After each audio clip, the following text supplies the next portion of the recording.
How do doctors actually diagnose low testosterone, and why isn't one blood test enough?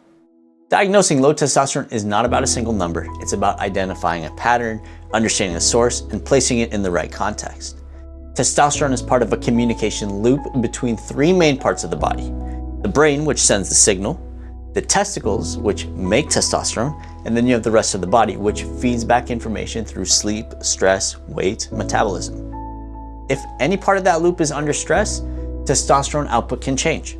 Okay, so step one, we have to confirm whether testosterone is truly low or is it just temporarily suppressed, because the levels fluctuate day to day and are strongly affected by sleep, illness, stress, weight, blood sugar, etc. The other part of this is testosterone has a daily rhythm, okay? And it's usually highest and most consistent earlier in the day. So we repeat the test early in the morning, okay? So we need like 2 tests. We need to confirm it on more than one occasion to make sure that it's not just a one-time thing, and make sure that we take that test early in the morning.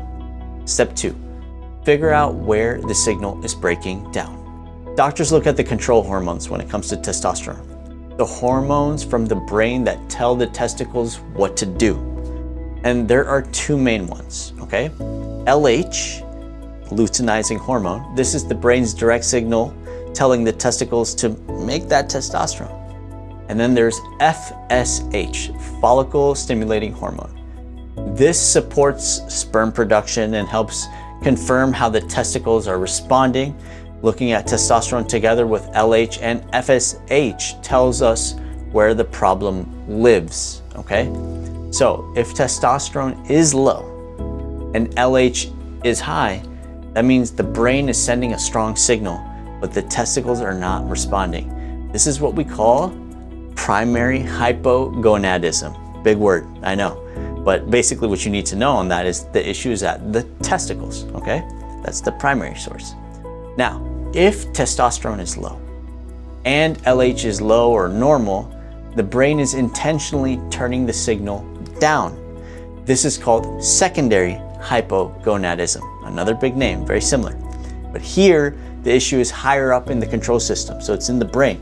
So it's higher up in the control system in adult men. So today, the second pattern is stress-related, brain-driven suppression, okay? And this is by far the most common, all right? Now, step 3, interpret the cause. We have to decide whether this suppression is reversible, persistent, or permanent. And this is pretty critical distinction to make, okay? Here's what those actually mean in real life. Reversible suppression means testosterone is low because the body is under temporary stress. And this is common when the main drivers are things like poor sleep or sleep apnea or weight gain or insulin resistance or chronic stress or inflammation or illness. I know I've said that 100 times, but that's how important this is. When those stressors improve, testosterone often improves with them, sometimes significantly without hormone replacement. Persistent suppression means the stress signals have been present for a long time. The body has adapted to a lower testosterone set point. In these cases, lifestyle and metabolic improvements still matter, and testosterone may improve partially, but symptoms or levels may not fully normalize. These are often the men who feel better with testosterone added after the system is addressed. Now, permanent deficiency. Permanent deficiency is less common. This is when the testicles truly cannot produce adequate testosterone despite strong signals from the brain. This can happen after significant testicular injury, or chemotherapy, or radiation, or certain genetic or severe testicular conditions can cause this, all right?